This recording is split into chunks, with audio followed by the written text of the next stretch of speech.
ईसा मसीह यीशु के जन्म की कहानी। मेरी नाम की एक जवान औरत नाजरेथ नामक एक शहर में रही और वह यूसुफ नामक एक आदमी से जुड़ी हुई थी। एक रात ईश्वर ने मैरी के पास गब्रिएल नाम की एक परी को भेजा।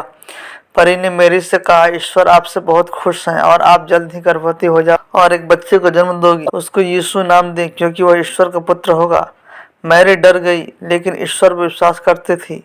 उसे भरोसा था कि सब ठीक रहेगा। परी ने मैरी को अपने चचेरे भाई एलिजाबेथ और अपने पति जचारियाह के साथ रहने के लिए कहा क्योंकि वे जल्द ही एक ऐसे बच्चे की माँ बाप होंगे जो यीशु के लिए दुनिया का रास्ता तैयार करेंगे। मैरी अपने चचेरे भाई के साथ 3 महीने रहती है और नाजरेथ लौट आई। बीच यूसुफ मैरी के बच्चे होने के बारे में चिंतित था, लेकिन उसे एक देवदूत सपने में दिखाई दिया और उसे बताया कि मैरी ईश्वर के पुत्र को जन्म देगी। उसने उसे न डरने और मैरी को अपनी पत्नी के रूप में स्वीकार करने के लिए कहा। यीशु का मतलब उद्धारकर्ता और बच्चा वास्तव में लोगों के लिए एक उद्धारक था।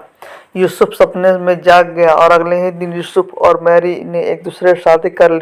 कुछ समय बाद यूसुफ और मरियम को बेतलेहम जाना पड़ा, जो नजरेत से लंबा दूर था। मैरी को बच्चा होने में ज्यादा वक्त नहीं था, इसलिए उन्होंने धीमी गति से यात्रा की।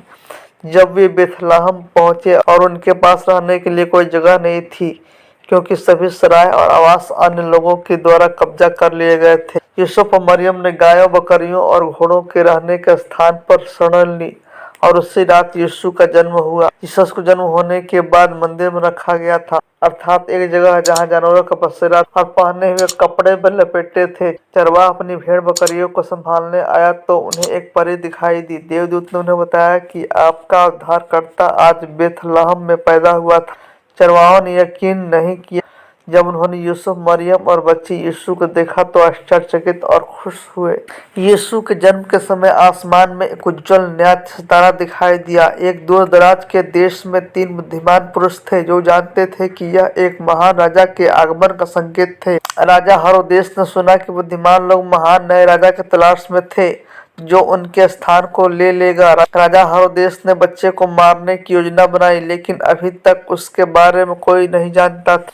3 बुद्धिमान पुरुष उज्जवल सितारे का पीछा करते गए जब तक ये स्थिर स्थान पर नहीं आए जहां यीशु का परिवार रहता था। उन्होंने उन्हें उपहार दिए और ईश्वर के पुत्र के रूप में पूजा की। वे यह भी जानते थे कि राजा बुरा था, इसलिए उन्होंने उसे उस स्थान के बारे में नहीं बताया जहां बच्चा यीशु था।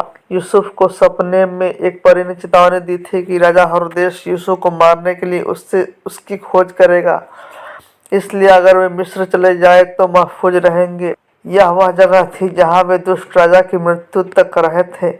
जब हेरोदेस यीशु को खोजने में नाकाम रहा तो उसने बेथलहम के सभी छोटे बच्चों को मारने का आदेश दिया।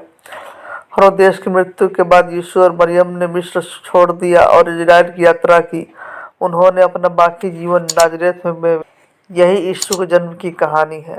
दोस्तों, कहानी कैसे लगी प्लीज कमेंट करें, लाइक, शेयर और चैनल सब्सक्राइब कर दें।